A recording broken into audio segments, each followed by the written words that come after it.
Qué gusto estar nuevamente juntos para estudiar una nueva porción del Pentateuco, como lo venimos haciendo desde hace ya varios años, semana a semana, estudiando la porción del Pentateuco que corresponde a esa semana y usamos el séptimo día para comenzar a analizarla en familia, en la cena del viernes en la casa de cada uno de nosotros. Continuamos el sábado a la mañana con esta transmisión y luego eh, a la tarde en las reuniones congregacionales de cada comunidad de fe, de cada iglesia, de cada congregación, seguimos estudiando las instrucciones de Dios para que nuestra vida en el blanco, usando como base la para allá o porción del Pentateuco. Así que les damos la bienvenida, los invitamos a tomar su cuaderno, hoja, lo que usted use, su lápiz, lapicera, su Biblia, para disfrutar de esta hora que tenemos juntos para escudriñar las Escrituras. También queremos agradecer al pastor Enzo Domínguez, que él es el que hace posible que la transmisión y los programas y todos los estudios puedan llegar a que usted los vea. La porción que nos convoca esta semana es la número 16, lleva por nombre en hebreo Veshalach, que significa cuando dejó ir, también significa cuando envió, los envía lejos. Las lecturas que estuvimos estudiando, Éxodo 13:17 al 17:16, Jueces 4:4 al 5:31 y Apocalipsis 19:1 al 20:6. La verdad que es todo un desafío, como dice Horacio, tratar de abarcar tantos temas. Es una porción muy conocida, muy importante, con muchos hechos trascendentes en la historia del pueblo de Israel y por lo tanto en nuestra historia. Tenemos la ruta hacia Israel, es decir, la salida de Egipto. Faraón persigue a los israelitas, Dios tranquiliza al pueblo, el mar se divide, el cántico de Moisés, las aguas amargas de Mara, el envío por parte de Dios del maná, los preparativos para el Shabbat, la peña de Oreb, la roca herida que da agua, qué interesante esto, y la eterna lucha de Dios contra Amalek. La palabra desierto, algunas veces la hemos estudiado en hebreo, es midbar, que proviene midbar de la palabra dabar, que significa palabra. Así que desierto y palabra están asociados. ¿Qué hace Dios? Dios lleva a su pueblo al desierto para darles su palabra y para tratar con ellos con el objetivo de transformarlos, para luego poder entrar en la tierra prometida. Y como les decía, es una porción muy rica en historia y en narrativa. Y si bien es sumamente extensa, algo que ya nos llamó la atención es que encontramos solamente un mandamiento en toda esta porción. Ese mandamiento está en Éxodo 16:29 y dice: mirad que Yahweh os dio el día de reposo y por eso en el sexto día os da pan para 2 días. Y ahí viene el mandamiento: estése pues cada uno en su lugar y nadie salga de él en el séptimo día. Así que la idea central de este mandamiento y del Shabbat no es un día para estar por ahí paseando, es un día para estar en comunión con Dios, para estar en familia, para estudiar la Torá y también para que podamos desplazarnos hasta el lugar de la reunión congregacional y así cumplir con el mandamiento de la Santa Convocación. Básicamente el espíritu de este mandamiento, donde dice Dios a Moisés y al pueblo: quédese cada uno en su lugar el día de reposo, la idea es no desenfocarnos de lo establecido por la palabra de Dios para el día de reposo. Es un principio espiritual para no diluir la santidad del Shabbat. Es un día de quietud, un día de reposo, para tener una cita con el Señor y hacer teshuvá. lo que significa reciclar nuestro espíritu, nuestra alma y nuestro cuerpo en comunión con Dios. Qué interesante que todavía muchas personas siguen preguntándose y preguntándonos acerca de el día de reposo. Esta misma semana pasada he tenido alguna pregunta al respecto. Y la verdad es que lo fundamental del mandamiento es no hacer nada que tenga que ver con el trabajo secular. Ese trabajo que Dios da 6 días para hacerlo. 6 días para hacerlo y solamente un día para dedicarlo a Él. Así que es suficiente el tiempo que Dios nos da para hacer el trabajo secular. El trabajo secular se debe hacer en 6 días y un día ir a una cita, a un encuentro especial en un día que ha sido apartado y bendecido por Dios desde la creación del mundo. Así que las preguntas son diversas. Si en la empresa donde trabajo o en el negocio se trabaja los sábados a la mañana, si surge una emergencia, etcétera. Supongo que a lo largo de la historia el pueblo de Dios se ha ido haciendo esas preguntas y lo ha tenido que resolver a la luz de las Escrituras y del sentido común. Entonces, estamos siempre a disposición de cada uno de ustedes para que nos hagan esas preguntas y poder respondérselas, porque en realidad lo que hay que ver es el corazón, el corazón que implica apartar, apartar que quiere decir santificar, apartar ese día para Dios y tener el corazón enfocado en Él. Tome esto, apartar el 7º día para Dios y tener el corazón enfocado en Él. Entonces, vamos aquí a la historia que estamos estudiando ya de la salida del pueblo de Israel de la esclavitud de Egipto. Dios libera a ese pueblo después de cientos de años de esclavitud, unos 200 años más o menos, después vamos a ver bien cuánto tiempo, no los 400 años. ¿No? Se trata de que aparecieron faraones que no tenían conocimiento de José y entonces sometieron a la familia de José precisamente a la esclavitud. Entonces Dios lo saca esa noche de Pascua, la primer Pascua que registra la historia de la humanidad y la historia bíblica, el día 14 del mes primero, de acuerdo al calendario de Dios, se aparta el cordero, lo comieron esa noche, que ya había comenzado el día 15, y durante 3 días estuvieron, después de esa salida que se produjo esa noche, esa madrugada vamos a decirlo, estuvieron 3 días caminando rumbo al Mar Rojo. Y Dios permite que los egipcios los persigan para matarlos. No los persiguen con otra razón, para matarlos. La salida de los hijos de Israel de Egipto fue el acto del nacimiento del pueblo de Dios. Entonces hay etapas. La primera etapa es la etapa de la familia de Israel, la familia de Jacob en realidad. 70 que vinieron de Canaán a Egipto. Una familia. Se multiplicaron, llegaron a 600.000 hombres, se convirtieron en un pueblo de esclavos, pero un pueblo. Todavía no eran una nación. Tuvieron que salir de la esclavitud de Egipto, pasar el Mar Rojo, llegar al pie del monte Sinaí en el día 47 y el día 50 recibieron la ley de Dios. Ya un pueblo con ley ya se empieza a convertir en una nación santa.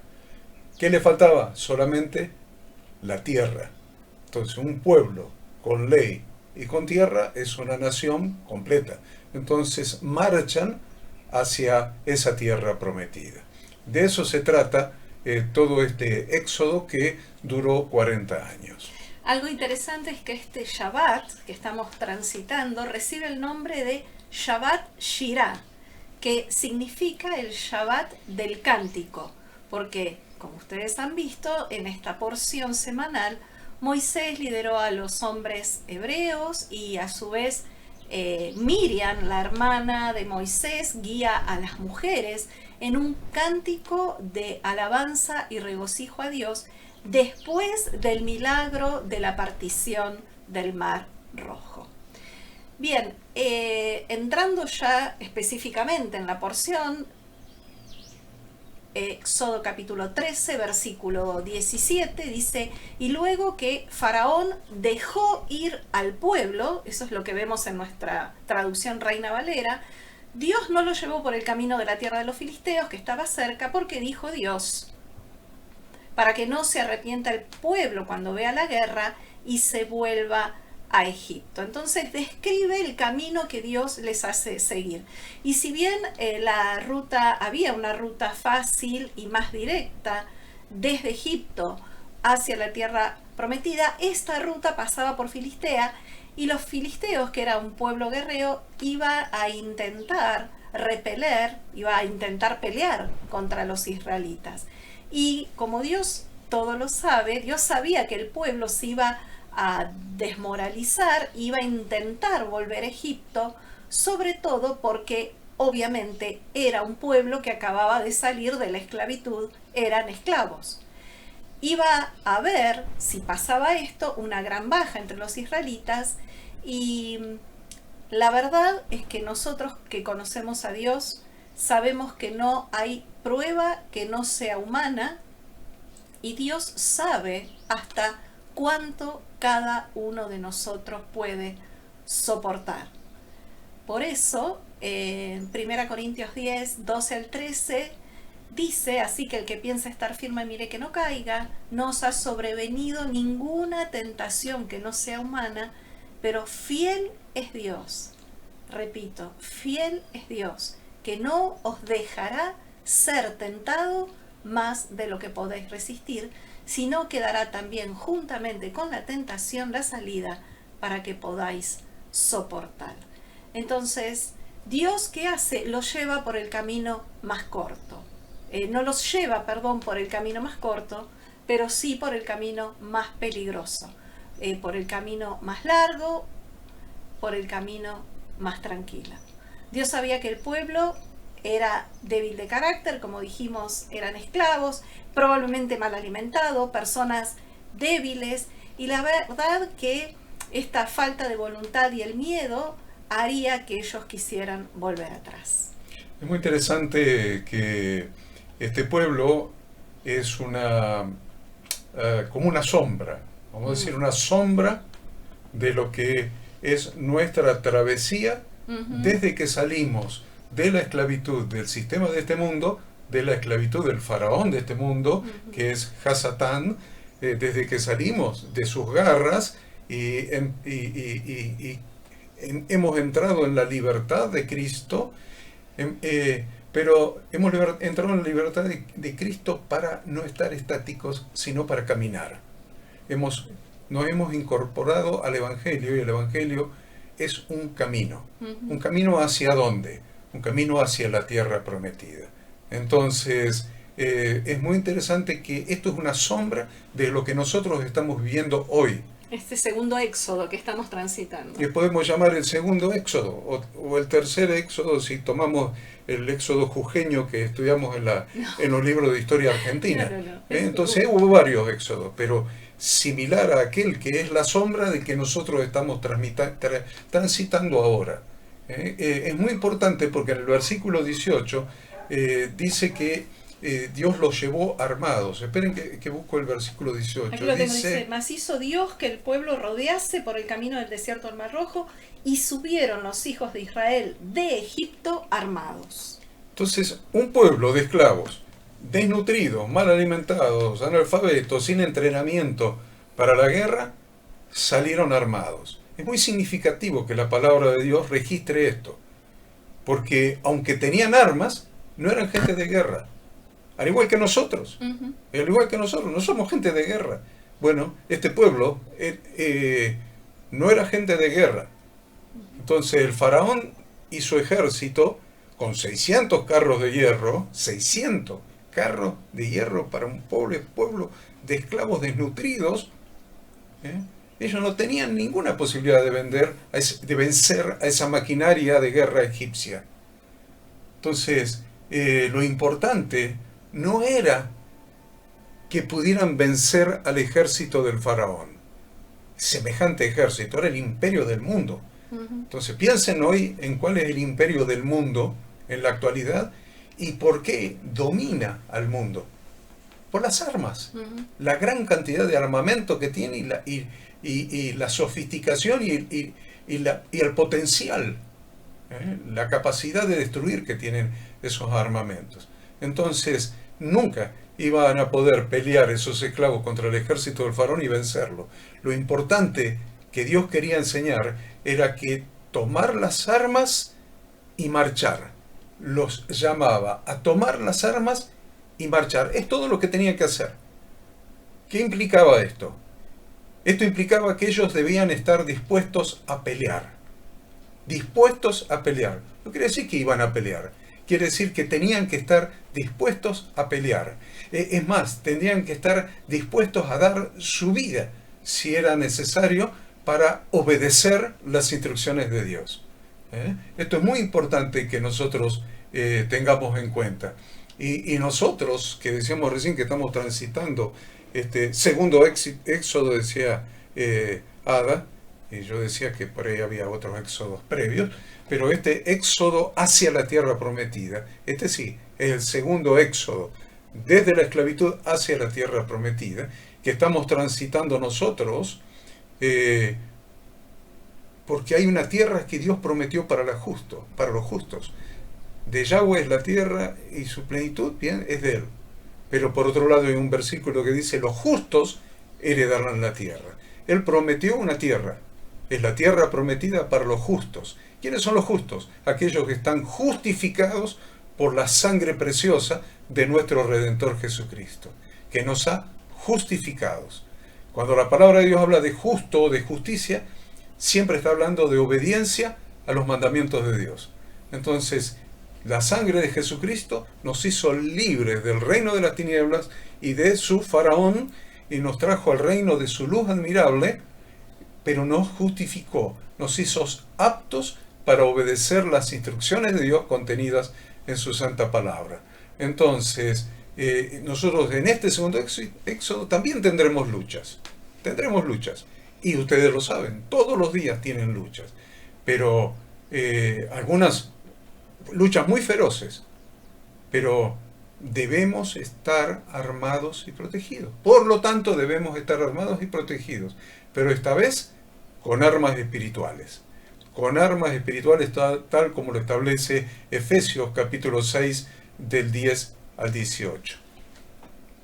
Bien, avanzando un poquito más aquí en este capítulo 17, vemos también que Moisés va a llevar los huesos de José. Capítulo 17, estamos todavía. Bien. Capítulo 17, capítulo 13, la última parte del capítulo 13, a partir del versículo 17. Y acá vemos que dice que fue Moisés el que va a encargarse de llevar los huesos de José para enterrarlos en la tierra prometida. Y los últimos versículos del capítulo 13, del 21 al 23, dice: Yahweh iba delante de ellos en columna de nube para guiarlos por el camino, y de noche en columna de fuego para alumbrarles, a fin de que anduviesen de día y de noche. Entonces, esta columna de nube de día y esta columna de fuego por la noche es Dios abriéndoles camino en el desierto donde no había camino, y ellos, sabemos, en esa época no tenían ni mapas ni GPS, sino solamente la guía de Dios. Columna de nube y columna de fuego. Debemos creer con todo nuestro corazón que Dios nunca se aparta de nosotros, sino que siempre va adelante.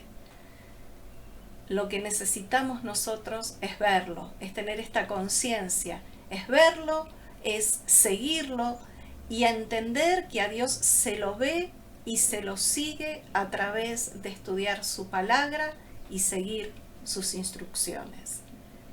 Bien, capítulo 14 entonces. Vamos al 14. El faraón cambia de opinión. Así Versículos es. 1 al 4. El corazón de Faraón era malo. Era malo, sí, todas las veces que Dios Por le dio la ejemplo, oportunidad de arrepentirse. Por ahí podemos hacer una diferenciación entre endurecer y maldad, iniquidad. El faraón era un inicuo, Totalmente. tenía un corazón inicuo, era malo. Entonces Dios tomaba ese corazón inicuo, malo, que no quería convertirse, entonces dice, bueno, acá vos sos inicuo, sos malo, no te querés convertir, qué linda oportunidad para demostrar mi poder y mi gloria con mi pueblo, usándote a vos como instrumento, que sos un tipo que no tiene redención, no tiene posibilidad de redención. Te di todas las posibilidades, no quisiste, sos malo, así que te voy a endurecer el corazón en determinados aspectos para mandarte a donde yo quiero. Para mandarte a donde yo quiero. Y es lo que está sucediendo acá. Dios le vuelve a endurecer el corazón malo de este tipo, y que se da cuenta que se le fue la mano de obra. Exacto. Porque ese es el gran secreto. Claro. Él se da cuenta que se le fue la mano de obra. Entonces dice, este pueblo de Dios lo quiero como esclavo. Ya sabía que el pueblo era de Yahweh Dios. Ya lo sabía. Había tenido múltiples manifestaciones de que este es un pueblo de Yahweh Dios. Sabía que era un pueblo de Dios. Se le estaba yendo. ¿Y sabe lo que pretendía? Tener al pueblo de Dios como esclavo de él. Era un corazón inicuo. Entonces dice, ¿así que querés eso? Bueno, yo te voy a endurecer el corazón para que ahora vayas a perseguirlos, a intentar o matarlos o torturarlos y traerlos de vuelta para que sigan siendo esclavos. Es muy, muy interesante porque si ustedes miran el camino que hicieron en esos 3 días, terminan encerrados. Terminan encerrados. ¿Dónde? En un lugar que se llama Pihariot, entre Migdol y el mar hacia Baal Zephón. Apareció otro Baal. No era que Dios había destruido todos los dioses de Egipto, no, había quedado uno todavía. Había quedado uno. Y Dios no iba a sacar su pueblo de Egipto sin destruir al último. Y este último Baal era Baal Zephón. Baal Zephón, la traducción sería el dios del norte. El dios del norte era el dios que cuando llegaban al Mar Rojo los protegía para navegar, para que ninguna tormenta los afectara, que no tuvieran naufragio. Era el dios que protegía a los navegantes para cruzar el Mar Rojo o navegar por el Mar Rojo. Entonces el faraón dice, están encerrados. Totalmente. Están encerrados. Entonces, están encerrados. Miren qué noble, qué piadoso, qué compasivo. Un pueblo de esclavos que no sabían pelear, ahora están encerrados. No pueden escaparse porque tienen el mar adelante, atrás están rodeados, están encerrados. Lo dice clarito el versículo 3. Encerrados están en la tierra, el desierto los ha encerrado. Qué bondadoso el faraón, tan encerrado. Entonces, pero no sabía el faraón que Dios mismo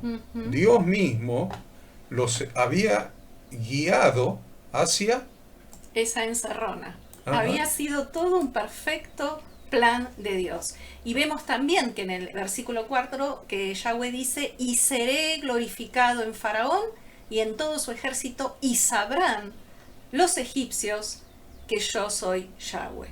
Entonces, este era un plan de Dios, pero era un plan de Dios con propósito.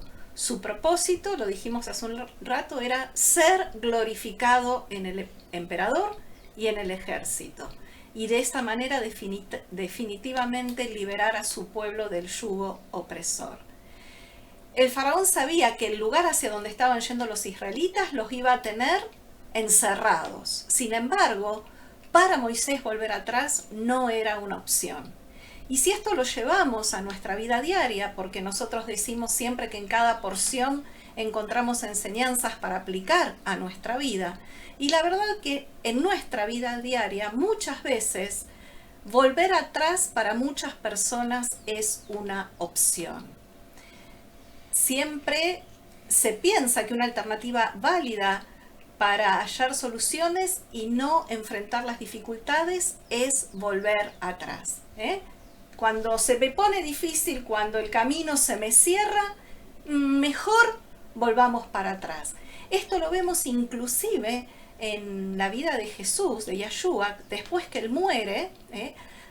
Hay textos en el Nuevo Testamento que nos dice que algunos de sus discípulos volvieron a ser pescadores. El ser humano... Liderados por Pedro encima. Por Pedro, exactamente. Volvieron a pescar. Entonces, la verdad que el ser humano, cuando las cosas no nos salen como queremos, tenemos la tendencia a regresar a lo que sabemos. Tenemos la tendencia a regresar a lo que conocemos, a esa zona de confort. Aunque esto signifique un retroceso en todo lo que habíamos logrado. Algunos intentan volver hacia atrás cuando tienen a dónde volver, pero para otros no existe esa opción, porque nuestra vida anterior, imagínense, volver a nuestra vida anterior, lejos de Dios, fue tan terrible, tan tremenda, tan oscura, que para nosotros no es una opción.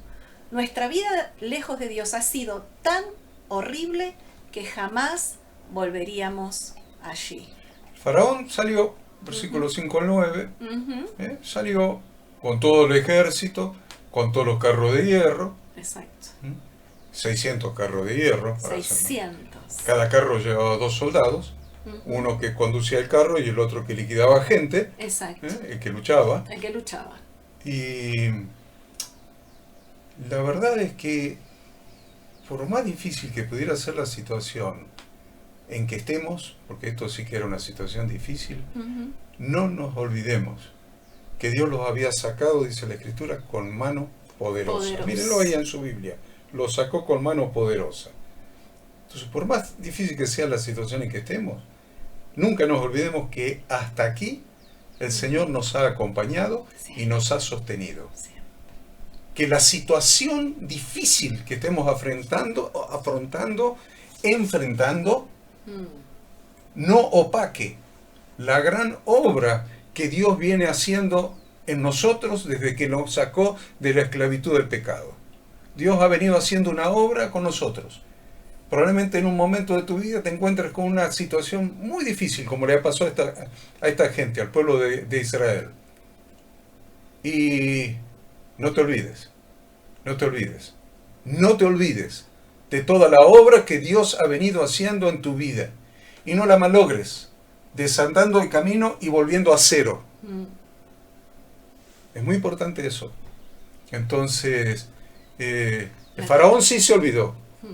Porque el faraón se olvidó de las plagas, se olvidó de la muerte de su propio hijo primogénito. Y que el país prácticamente había quedado en ruinas. Entonces, esto muestra un rasgo de la naturaleza humana. Cuando nuestros propios intereses, nuestros deseos, nuestros proyectos, nuestros sueños, lo que queremos hacer, están en juego, se pueden malograr, o se malogran, entonces somos capaces de racionalizar y acomodar todas las cosas como para hacer lo que queremos, apartándonos del propósito y la voluntad de Dios con sus consecuencias, como le pasó a este muchacho, al faraón. Bien, recordemos que la travesía hasta este momento habían sido 3 días, desde esa noche de Pesaj, en donde el pueblo sale en libertad, había transcurrido 3 días. El primer día fueron de Ramsés hasta Sucot, que ya era el día 15. Después del siguiente día, desde Sucot hasta Etam, y el tercer día retrocedieron rumbo a Egipto y acamparon en Pijajirot. Bien. Entonces, ahí en el versículo 9 es glorioso, porque Dios preparó todo para dar su último golpe al último Dios, como les dije recién, de Egipto, que aún quedaba sin desenmascarar. El Baal Zephon. Este era Baal Zephon. Baal Dije Zephon. que quería decir Señor del Señor del Norte. Norte. Entonces, este es el dios de la tormenta, el que protegía a los navegantes del Mar Rojo. Entonces, protegía a los egipcios, pero ¿saben qué? Dios, Yahweh, el Dios de los hebreos, los protegió a los israelitas y no hubo ídolo que pudiera proteger al faraón y a sus huestes de perecer ahogados en medio del mar. No hubo Baal Zephon, ni Dios del norte, ni Dios de las tormentas, que pudiera proteger a los egipcios de la mano de nuestro Dios, el Dios todopoderoso de El Shaddai. Él se manifestaba como El Shaddai, el Dios todopoderoso. Bien, avanzando el versículo del 10 al 12, hay un texto que dice en el 11, dijeron a Moisés, el pueblo, cuando vio que el faraón y su ejército se acercaron, ¿no había sepulcros en Egipto que nos has sacado para que muramos en el desierto? ¿Por qué has hecho así con nosotros que nos has sacado de Egipto? ¿No es esto lo que te hablamos en Egipto diciendo, déjanos servir a los egipcios? Porque mejor nos fuera servir a los egipcios que morir nosotros en el desierto. Y la verdad es que era tal el pánico que ellos sintieron que comenzaron ya firmemente a pensar en su muerte en el desierto. Muchas personas prefieren la esclavitud antes que morir. Y eso es comprensible, ¿no? Porque en general el ser humano quiere vivir. Sin embargo, ellos preferían la dura cautividad que luchar por la libertad. Eran capaces, ¿no? Empezaron a añorar Egipto. El miedo es real y todos los experimentamos. Como dijo Horacio, estaban atrapados, estaban en una encerrona. Y el miedo es una emoción que todos los seres humanos experimentados. Todos tenemos algún grado de miedo en diversas situaciones y circunstancias. El miedo puede afectar nuestro cuerpo, a veces provocando síntomas que ni siquiera el médico puede descifrar. ¿No? Cuando vas al médico y el médico no te encuentra nada por acá, nada por allá, nada, ¿no? Porque estamos somatizando emociones y muchas veces puede ser producto del miedo. Respondemos al instinto de conservación cada vez que se activa el miedo. Y se activan dos reacciones en nosotros: el modo huida, que es la forma más primitiva, o se activa el modo ataque, es decir, me preparo para defenderme. Son las únicas posibilidades que el ser humano tiene. El cuerpo se prepara, pero ellos no podían huir porque estaban frente al mar, y también sabían que no podían pelear porque detrás de ellos venía el faraón y todo el ejército. Ahora, ellos en ese momento estaban escuchando venir al ejército de lejos. Imaginemos por un momento el ruido que harían esos 600 carros de guerra viniendo. Y en ese momento, cuando ellos escuchan ese ruido, cuando ven que sus opresores empiezan a acercarse, se activaron en ellos todos los recuerdos que tenían de su vida de esclavitud. Y la verdad es que eso mismo nos pasa a nosotros. Muchas veces nos sucede que reaccionamos a recuerdos traumáticos que tenemos guardados en nuestra mente. Imaginemos situaciones de dolores, de frustraciones, que los israelitas tenían guardadas en sus mentes de sus vivencias en la esclavitud de Egipto. Miren, hay otro profeta muy importante en la palabra de Dios que también sintió miedo. Y la palabra en Primera de Reyes 19:4 nos dice, y él fue, acá está hablando del profeta Elías, él fue por el desierto un día de camino y vino y se sentó debajo de un enebro y deseando morirse dijo, basta ya, oh Yahweh, quítame la vida, pues no soy yo mejor que mis padres. Entonces, sucede muchas veces, porque así funciona nuestra psiquis, así somos los humanos, que A veces algo que vemos, algo que encontramos, algún olor que olemos, alguna persona que vemos parecida a alguien de nuestro pasado, nos recuerdan situaciones, vivencias, personas, lugares que nos han dejado heridas por cosas traumáticas. Sin embargo, Dios se hace visible en nuestras vidas a través justamente de la oposición, a través de esas situaciones difíciles. ¿Por qué? Porque son situaciones para que Él se glorifique. Esas situaciones traumáticas del pasado, con Él y en Él podemos superarla. Es llamativo, ¿no? A mí me llama la atención de cómo estos israelitas que habían sido liberados, acuérdense, israelitas que habían sido liberados de la esclavitud, pueden decir, hubiésemos preferido seguir siendo esclavos en Egipto, hubiésemos preferido seguir siendo esclavos en Egipto. Esto es sorprendente, pero más me sorprende cuando lo vemos en las iglesias. Cuando lo vemos en la iglesia me sorprende más todavía, porque pasa exactamente lo mismo. Es una declaración sorprendente. Habían sido sometidos a 210 años, para ser exacto, de trabajo forzado y esclavitud.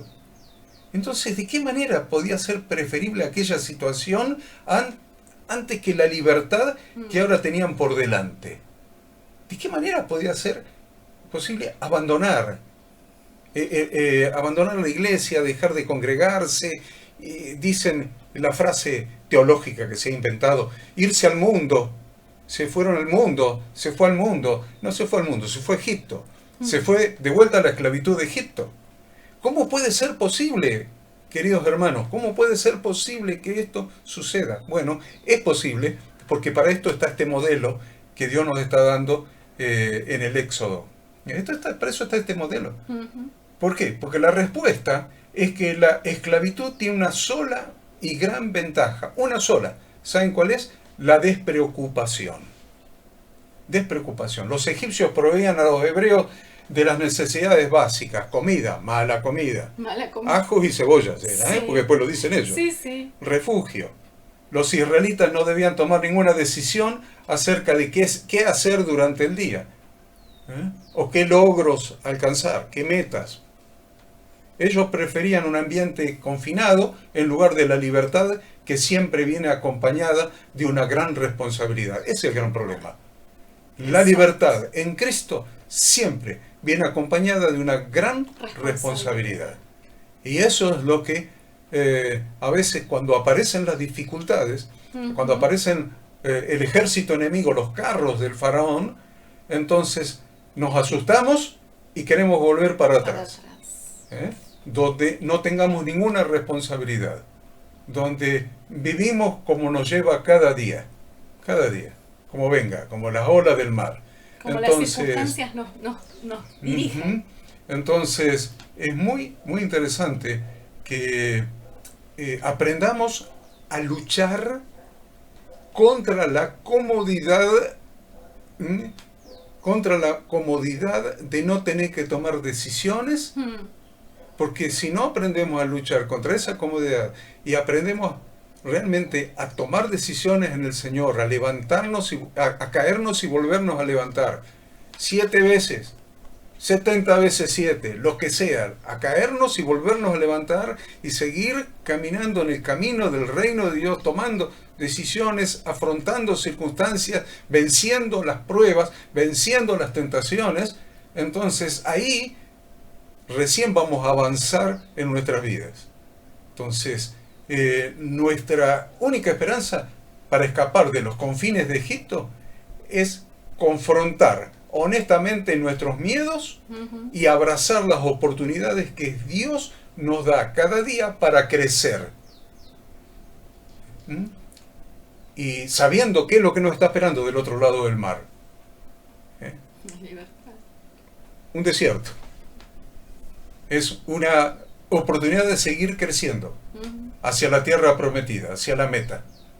Entonces, cuando nosotros estamos más que nunca oportuno de decir que quemamos las naves.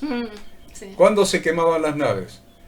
Cuando no había posibilidad de volverse a subir a las naves para volver atrás. Entonces se quemaban las naves, entonces era o vencemos o morimos. Y esa es nuestra situación. Dios no quiere que crucemos nuestro mar rojo. Y que sepamos que no hay vuelta atrás. Y que crucemos el desierto y sepamos que no hay vuelta atrás. Solo se puede seguir hacia adelante. Entonces, en esas circunstancias, la fe sí o sí se tiene que poner en marcha. Y cuando la fe se pone en marcha, Dios nos da la fuerza para luchar nuestras batallas y ganar. Así es. Bien, nada. Bien, en versículos 13 y 14 dice: Moisés dijo al pueblo: no temáis, estad firmes y ved la salvación que Yahweh hará hoy con vosotros, porque los egipcios que hoy habéis visto, nunca más para siempre los veréis. Entonces acá queda claro, Moisés les deja en claro que es Dios quien va a pelear contra los egipcios. Ellos debían estar quietos. Salmo 46, 10 y 11 dice: estad quietos y conocer que yo soy Yahweh. Seré exaltado entre las naciones, enaltecido seré en la tierra. Yahweh de los ejércitos está con nosotros. Nuestro refugio es el Dios de Jacob. Tremendo salmo. Entonces, acá lo que hace Moisés, en vez de enojarse con ellos, Dios les da aliento. Dios hace que Moisés, ¿no?, le dé aliento al pueblo. Y en el 15 dice, versículo 15, entonces Yahweh dijo a Moisés: ¿por qué clamas a mí? Di a los hijos de Israel que marchen. Siempre hay una parte en estas batallas que a nosotros nos toca hacer. Orar como si todo dependiera de Dios y actuar como si todo dependiera de nosotros. Tenemos que empezar la marcha. Una de las razones... Lo dice Santiago, ¿no? Uh-huh. Si no ponemos en marcha, no hay fe que valga. La fe es una palabra religiosa, nada más. Pero la fe se materializa y hace que Dios respalde la lucha, que respalde las pruebas, que nos respalde en las pruebas, que nos respalde en las tentaciones, que nos respalde en nuestro marchar, en nuestras luchas. Es cuando ponemos la fe en marcha. Santiago 2:20, ¿mas quieres saber, hombre vano, que la fe sin obras es muerta? Si no se pone la fe en marcha, Dios no tiene nada que respaldar, porque la fe sin obras está muerta. Entonces, cuando se pone en marcha, se está demostrando que la fe que tenemos está viva. Entonces, ¿qué es lo que Dios respalda? La marcha. La marcha que demuestra que nuestra fe es real. Bien. Y muchas veces no vemos la salida justamente porque nos detenemos. Marchando, como vos decís, en la fe es que Dios en la marcha nos da la salida. Dios nos dice: no te detengas porque yo tengo un plan, y ese plan muchas veces lo vamos a descubrir si seguimos marchando. No nos olvidemos que Dios les había prometido que iba a haber con ellos, pero obviamente ante el miedo ellos olvidaron las promesas de Dios. Dios iba a ir con ellos. Se lo prometió. Se lo prometió. Y qué fácil que olvidamos las promesas de Dios. Qué fácil que es que olvidemos las promesas que Dios nos ha hecho. Ante la dificultad y ante la prueba, ante la lucha, ante la desorientación, olvidamos las promesas. Vamos a tomar la palabra de Dios, vamos a tomar las promesas que están en la palabra de Dios. Por supuesto, todas las promesas son condicionales, son promesas a la obediencia a los mandamientos de Dios. Perfecto. Vamos a buscarlos en la Biblia. Vamos a ver qué es lo que tenemos que obedecer a Dios para recibir el cumplimiento de sus promesas y vamos a marchar hacia la tierra prometida. Bien. En el versículo, voy a avanzar por cuestiones de tiempo, el ángel de Dios, el 14, 19, el ángel de Dios que iba delante del campamento de Israel se apartó e iba en pos de ellos, y asimismo la columna de nube que iba delante de ellos se apartó y se puso a sus espaldas. Entonces Dios puso un guardián sobre el campamento de Israel en el sitio más peligroso, que es la retaguardia. Y ese guardián era su ángel, ¿sí? Era Jesucristo mismo. Interesante que menciona la nube, ¿no? Esta nube, ya vamos a tener que hacer un estudio sobre eso. Específicamente, porque hay muchísimo en la palabra que habla de la nube. Les prometo, dijo uno, que les voy a hacer un estudio sobre la nube. Mucho de la nube. Sobre la nube. Entonces, Dios puso un guardián, dice Ada, en la retaguardia. Era su ángel. Pero también lo puso después adelante para que condujera al pueblo. Exacto. Ese guardián es su ángel, es Jesucristo. Es Jesucristo. Y miren, cuando Jesucristo estuvo en el monte de la transfiguración, vemos que aparece la nube otra vez. Interesante, aparece la nube. La nube era la Shekinah, la presencia, la gloria de Dios, la Shekinah de Dios. Dice la Escritura que hay en Mateo que mientras él aún estaba hablando, una nube de luz los cubrió. Una nube de luz los cubrió. Es la luz que nos alumbra a nosotros. No al mundo, no a los egipcios. Para los egipcios era oscuridad, para los hijos de Dios era luz. Y esta es la nube, la Shekinah de Dios. Una nube de luz los cubrió. Y aquí una voz desde la nube que decía: este es mi Hijo amado, en quien tengo complacencia, a él oíd. Y lo mismo sucedió cuando Jesucristo ascendió al cielo. Todo el mundo, cuando éramos chiquitos, no todo el mundo, cuando éramos chiquitos íbamos a la escuelita bíblica, a la escuela dominical en esa época, la maestra nos enseñaba que las nubes habían cubierto la ascensión de Jesús. Pero, ¿a usted les parece que era una nube de agua? No. Con trueno, con todo. No. Dice, y habiendo dicho estas cosas, viéndolo ellos, fue alzado y le recibió una nube que le ocultó de sus ojos. Esa es la nube de la gloria del Señor, la misma nube que llevó el pueblo desde la esclavitud hasta la tierra prometida, es la nube que hoy nos está llevando desde la esclavitud a la tierra prometida. La misma nube, es la nube en la que ha de descender nuestro Redentor el día de su segunda venida. La misma nube de la gloria, de la Shekinah, de la presencia de Dios. Entonces... Y es interesante que esa nube era tinieblas para los egipcios, porque los egipcios no podían ver, pero esa misma nube era luz para el pueblo de Dios. Lean, por favor, lean 1 Corintios 10, del 1 al 5, y van a tener muy esclarecido esto. 1 Corintios 10, del 1 al 5. Adelante, Ada. Bien, yo avanzaría un poco más. Acá luego continúa con específicamente la partición del mar, ¿sí? Cómo el agua se va a caer de vuelta sobre los egipcios, cómo los carros van a perder las ruedas. Entonces, la verdad es que eso fue un acontecimiento sumamente importante. ¿Por qué? Porque además de ser un gran milagro de Dios, Egipto dejó de existir como potencia mundial, ¿sí? Eso lo quiero remarcar, Lo quiero remarcar porque ¿por qué Dios tuvo que hacer esta última señal, este último milagro?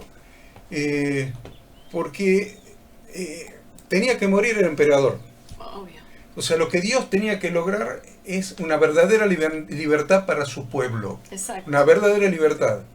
El Señor quiere nuestra completa, total y verdadera libertad en Cristo Jesús y en su palabra. Pero para eso tuvo que destruir no solamente el sistema faraónico, el sistema egipcio, Exacto, sino al mismo faraón, porque si no lo iba a perseguir toda la vida, iba a rearmar su ejército, no sé qué cosa podría llegar a ser. Entonces Dios quería darle una garantía de libertad completa. Una garantía de libertad completa, destruyendo aún al emperador, aún al faraón. Y eso es lo que nos da Dios en Cristo Jesús a nosotros. Una garantía, acuérdense cuando habla de del sello, el sello del Espíritu Santo en nosotros. Las arras el anticipo del Espíritu Santo en nosotros. Dios nos da una garantía de libertad y de poder llegar a la tierra prometida.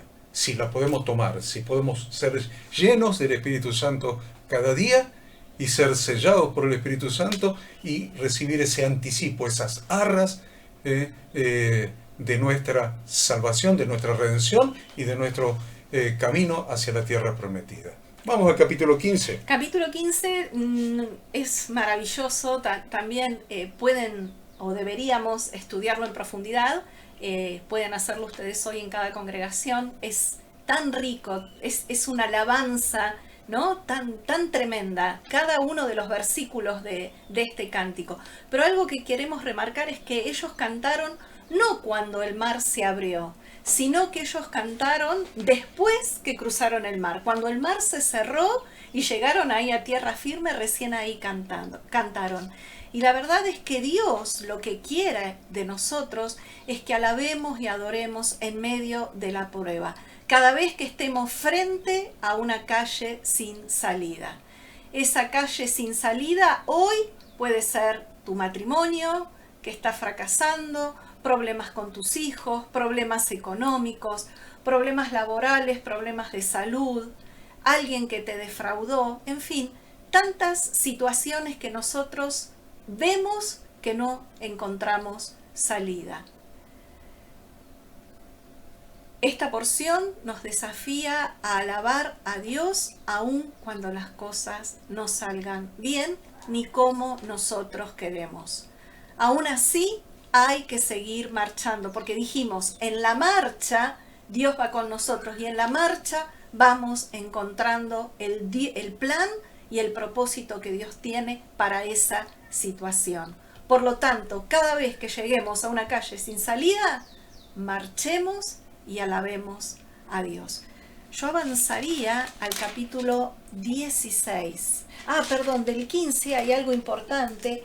Y es, a partir del versículo 22, una situación difícil que les toca afrontar otra, y es que tenían sed y no tenían agua. Exacto. Y no podían tomar agua del...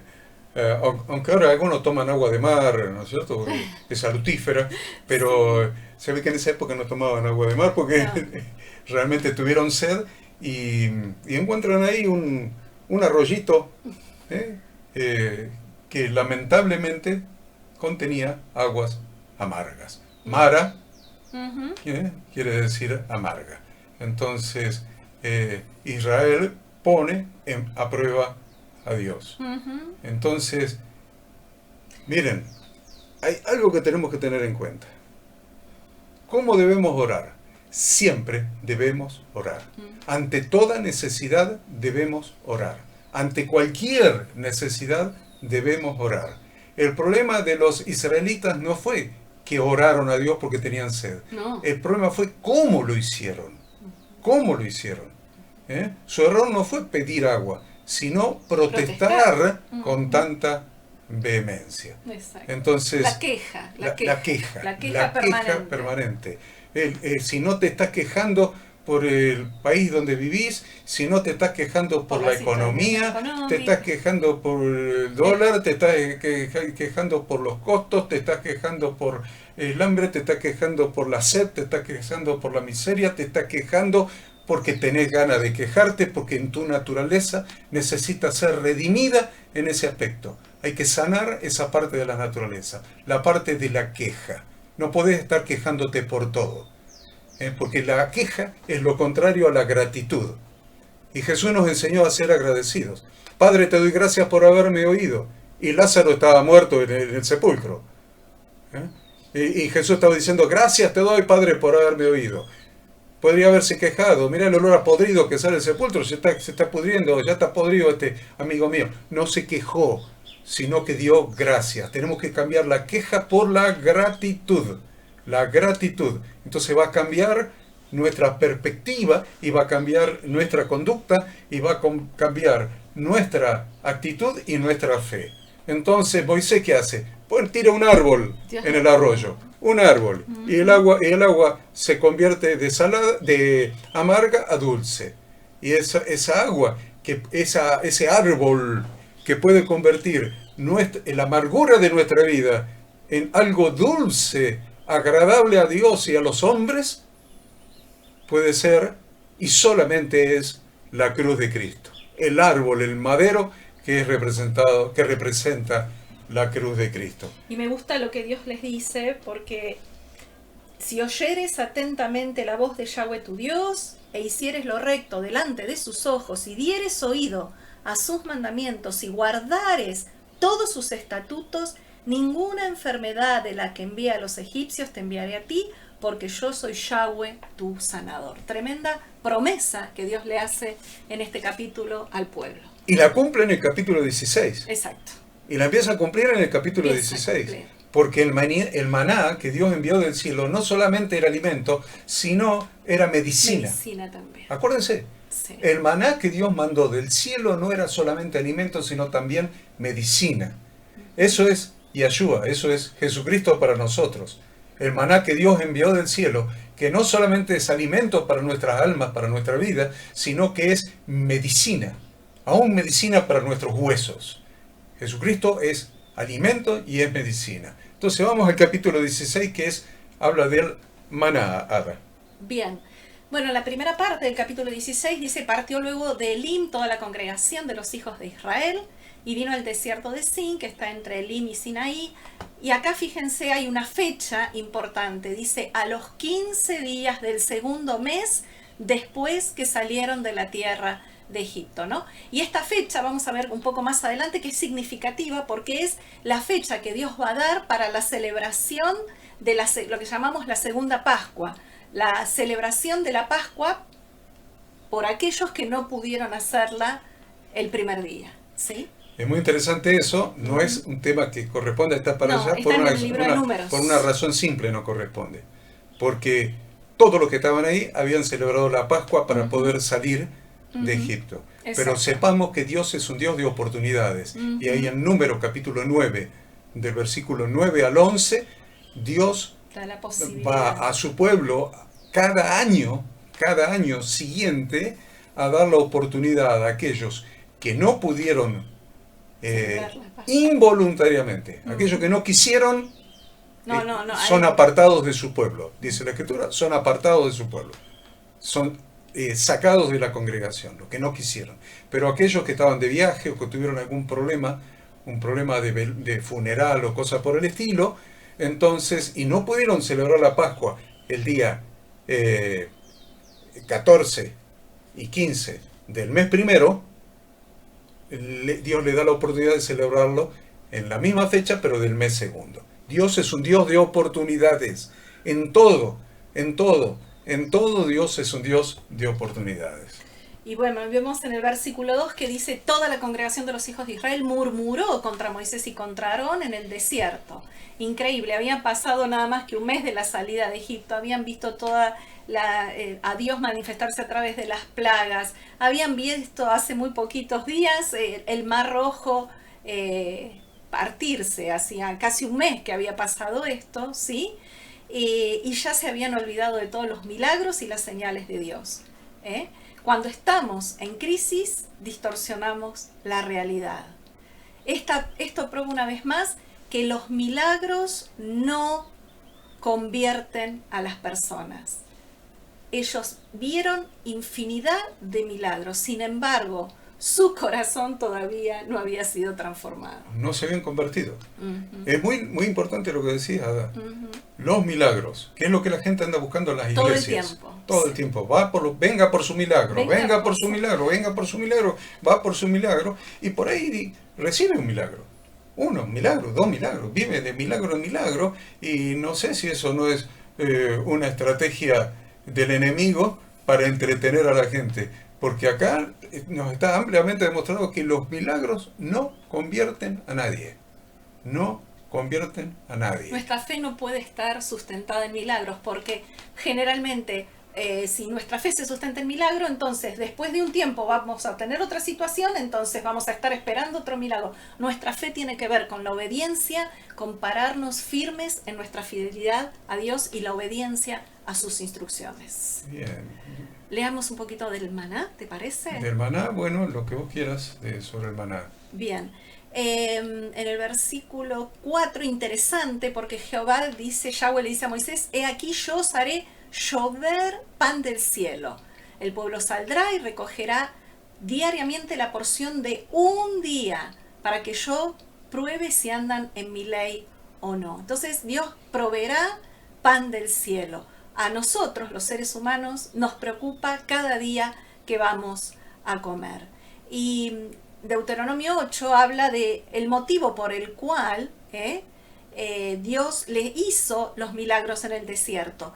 Y termina Deuteronomio 8, versículo 3, diciendo, no solo de pan vivirá el hombre, mas de todo lo que sale de la boca de Yahweh vivirá el hombre. Necesitamos alimentarnos físicamente, pero necesitamos, por sobre todas las cosas, alimentar nuestro espíritu. ¿Con qué? Con la palabra de Dios. Y es así porque dice que el maná que descendía del cielo. Exacto. Y la palabra de Dios desciende Sí. del cielo. Isaías 55, 10 y 11 lo dice.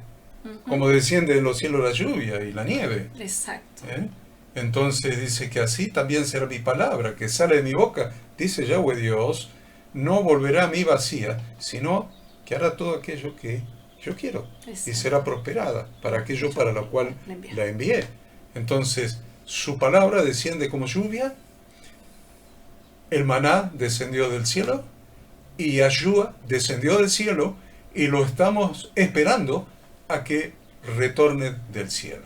Bien, y luego dice en el versículo 5, más el sexto día prepararán para guardar el doble de lo que suele recoger cada día. Es decir, acá habla de que para guardar el día de reposo debían prepararse y debían recoger doble ración de alimento. Muy interesante que Moisés y Aarón, en el versículo creo que 8, dice, ¿qué somos para que vosotros murmuréis contra nosotros? Y la verdad, chicos, hermanos queridos, pastores, líderes, servidores, hermanos de las diversas congregaciones que están mirando este estudio, muchas veces nos ofende bastante cuando la gente se queja contra nosotros. Sí, tal cual. Cuando nos defrauda, cuando murmuran, se quejan, cuando no siguen las instrucciones que le hemos dado de la palabra de Dios y andan como turco en la neblina, a los porrazos, y se quejan de nosotros. Y la verdad es que quisiera aprenderlo, no lo aprendí todavía, esto de Moisés. ¿Qué somos nosotros para que vosotros murmuréis contra nosotros?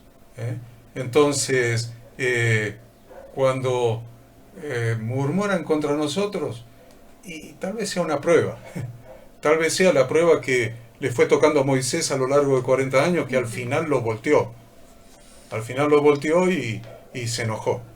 Y le costó no entrar en la tierra prometida. Dios nos libre de eso, queridos pastores. Dios nos libre de eso. Deja nomás que como le pasó al rey David con un tal Simei que andaba por ahí tirándole tierra e insultándolo, diga, si Dios se lo permitió, allá él.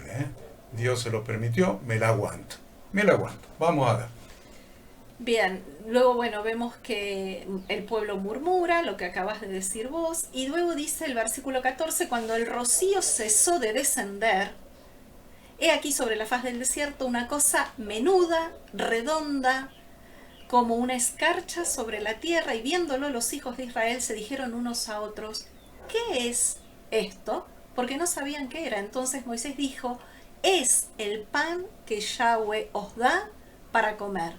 El maná, dijimos, caía por la noche del cielo como rocío. En Números 11:7 lo describe al maná, era como una semilla de culantro, su color como color de bedelio. Ajá. ¿Qué más? Bien,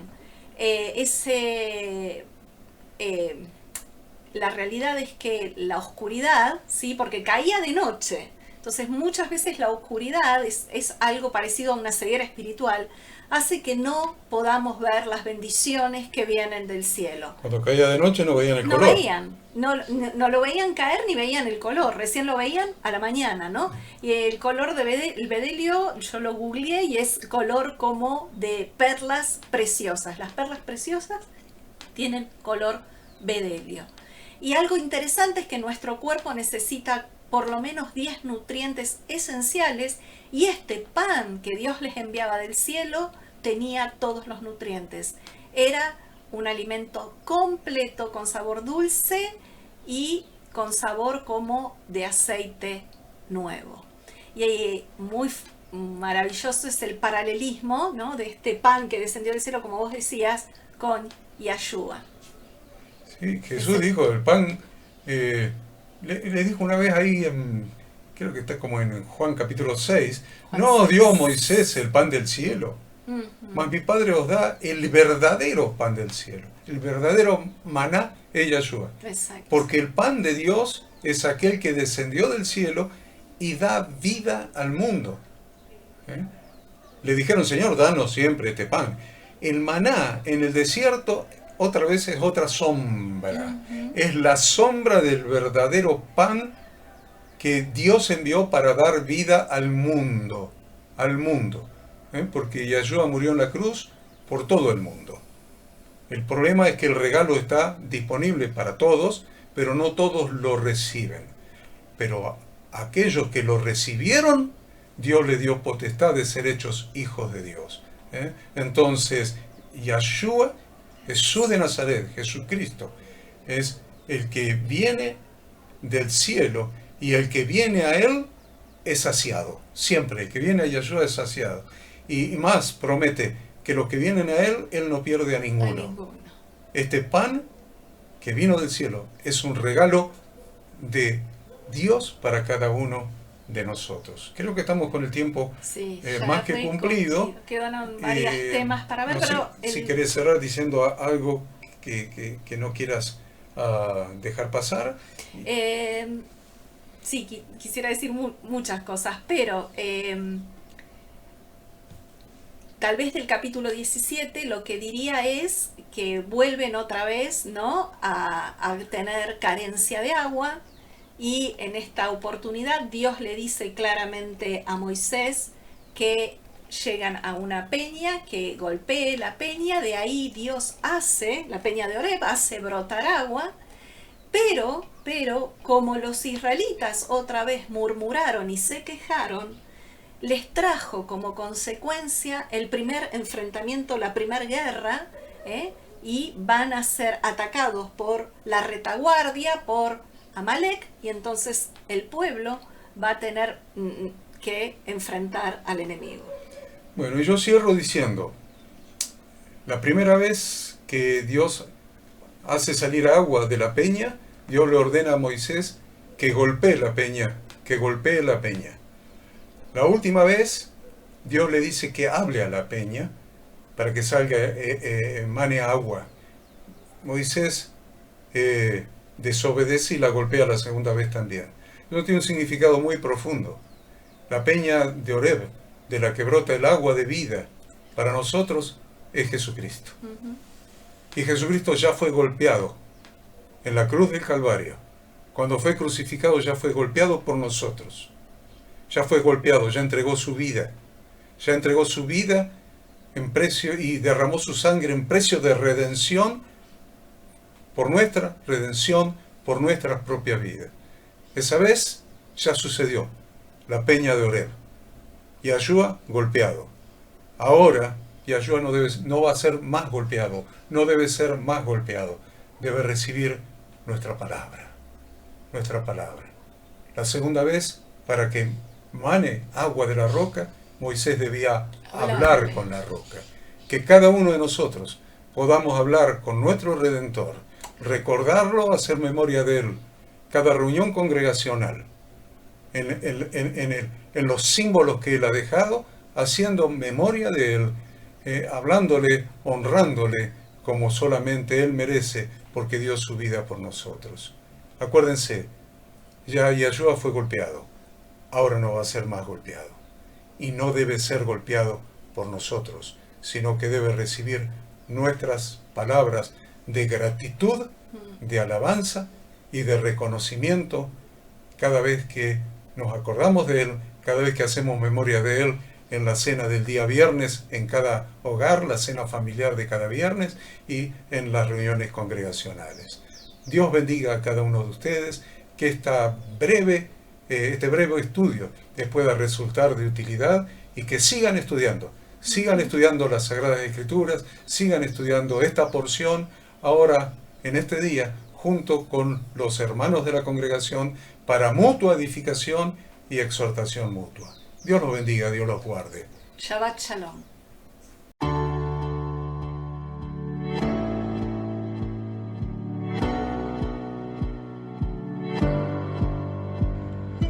Queremos que tú también conozcas esta herramienta que durante los últimos 18 años ha sido útil para las iglesias de todo el mundo de habla hispana, capacitando cientos de siervos de Dios.